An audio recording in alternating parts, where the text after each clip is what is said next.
जय श्री राम दोस्तों, स्वागत है आप सभी का सनातन धर्म यात्रा में। दोस्तों, पिछले वीडियोस में आपने श्रीमद् भगवद गीता के प्रथम अध्याय के 3 श्लोकों को विस्तृत रूप से सुना और समझा। अब आइए चलते हैं श्रीमद् भगवद गीता के प्रथम अध्याय के चौथे, 5वें और 6वें श्लोक पर। इसमें लिखा है, अत्र सूरा महेश्वासा भीमा अर्जुन शमायुधि युधानो विराटस्य द्रुपदस्य महारथा दृष्टकेतु चेतिकान काशीराजस्य वीरवान पुरुजित कुंतीभोजस्य शैवस्य नरपुंगवः युधामनुष्य विक्रांत उत्तमौजास्य वीरवान सौभद्रो द्रौपदेस्य सर्व एव महारथा। यानी कि यहाँ पर बताया जा रहा है कि इस सेना में महाधनुर्धारी अर्जुन और भीम एवं उनके समान ही सूरवीर सात्विकी विराट नरेश तथा महारथी द्रुपद आदि हैं। इस युद्ध में दृष्टकेतु चेतिकान वीर काशीराज पुरजित कुंतीभोज नरश्रेष्ठ शैव्य परम पराक्रमी युधामन्यु वीरवान उत्तम मौजा अभिमन्यु द्रौपदी के पुत्र प्रतिबिंध्य आदि महारथी हैं। अब यहाँ पर इतने ज़्यादा महारथियों के नाम आ रहे हैं, तो आइए जरा इनके बारे में और जानने का प्रयास करते हैं। यहाँ महेश भाषा शब्द का अर्थ है इन महाधनुर्धारियों के दृढ़ धनुष को शत्रुगण भी छेदन करने में असमर्थ हैं। यहाँ युधान से सात्विकी, सौभद्र से अभिमन्यु, द्रौपदिया से द्रौपदी से उत्पन्न प्रतिबिंध्यादि 5 पांडवों के पुत्रों का बोध होता है। अब महारथियों का लक्षण निरूपित किया जा रहा है। धनुर्विद्यों में जो शस्त्र अस्त्र आदि में निपुण होते हैं तथा जो अकेले ही 10,000 धनुर्धारियों के साथ युद्ध करते हैं, उन्हें महारथी कहा जाता है। जो अकेले ही असंख्य योद्धाओं के साथ युद्ध करते हैं, वे अथिरथी कहलाते हैं। एक व्यक्ति के साथ युद्ध करने वाले योद्धा कहलाते हैं तथा इससे भी कम के साथ युद्ध करने वाले अर्धरथी कहलाते हैं। अब यहाँ पर आइए बात करते हैं कि जिन जिन वीरों के नाम यहाँ पर लिए गए हैं वो कौन कौन हैं। पहला नाम आता है युयुधान का। वीर सात्विकी का ही अन्य नाम युयुधान है। ये कृष्ण के परमप्रिय सेवक, परम पराक्रमी और यादव सेना के प्रधान सेनापतियों में से एक अतिरथी थे। इन्होंने अर्जुन से शैरस्य अस्त्र शस्त्र की शिक्षा ग्रहण की थी। महाभारत के युद्ध में इन्होंने पांडवों के पक्ष से युद्ध किया था। उसके बाद नाम है विराट का। ये मत्स्य देश के धार्मिक राजा थे। पांडवों ने इन्हीं की छत्रछाया में 1 वर्ष का अज्ञातवास किया था।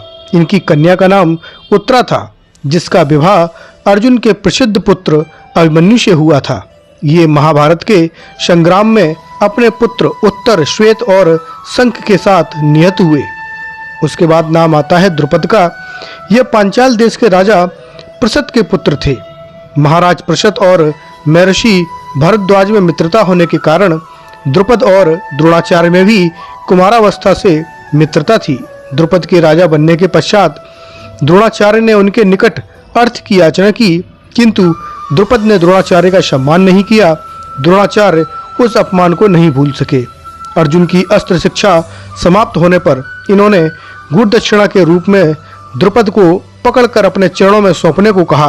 अर्जुन ने इनके आदेश का पालन किया।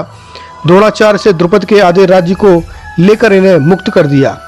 इन्होंने इस अपमान का बदला लेने के लिए यज्ञ किया, जिसमें यज्ञ वेदी से द्रौपदी और धृष्टद्युम्न का आविर्भाव हुआ। उसके बाद नाम आता है चेकितान का। ये विष्णुवंशीय यादव थे।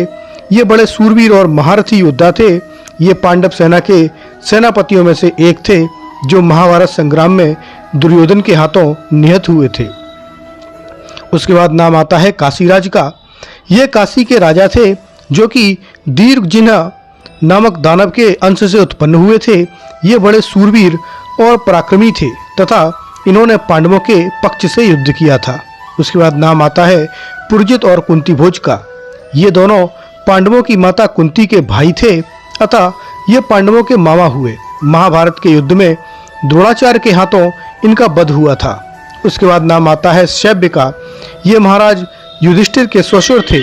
इनकी देविका नाम की पुत्री का विवाह युधिष्ठिर के साथ हुआ था। ये मनुष्यों में श्रेष्ठ, बलिष्ठ और वीर योद्धा थे, अतः इन्हें नरपुंगवा कहा गया है। उसके बाद नाम आता है युद्धामन्यु और उत्तम मौजा का। ये दोनों सगे भाई पांचाल देशीय राजकुमार थे। ये बड़े पराक्रमी और शक्तिशाली थे। महाभारत युद्ध के अंत में ये अश्वत्थामा के हाथों निहत हुए थे। उसके बाद नाम आता है सौभद्र का। भगवान श्री कृष्ण की बहन सुभद्रा का विवाह अर्जुन से हुआ था। सुभद्रा के गर्भ से वीर अभिमन्यु का जन्म हुआ था, अतः इन्हें सौभद्र भी कहा जाता है। इन्होंने अपने पिताश्री अर्जुन और बलराम जी से अस्त्र शस्त्र की शिक्षा ग्रहण की थी। ये अत्यंत असाधारण सूरवीर और महारथी थे। महाभारत युद्ध के समय इनकी आयु मात्र 16 वर्ष की थी।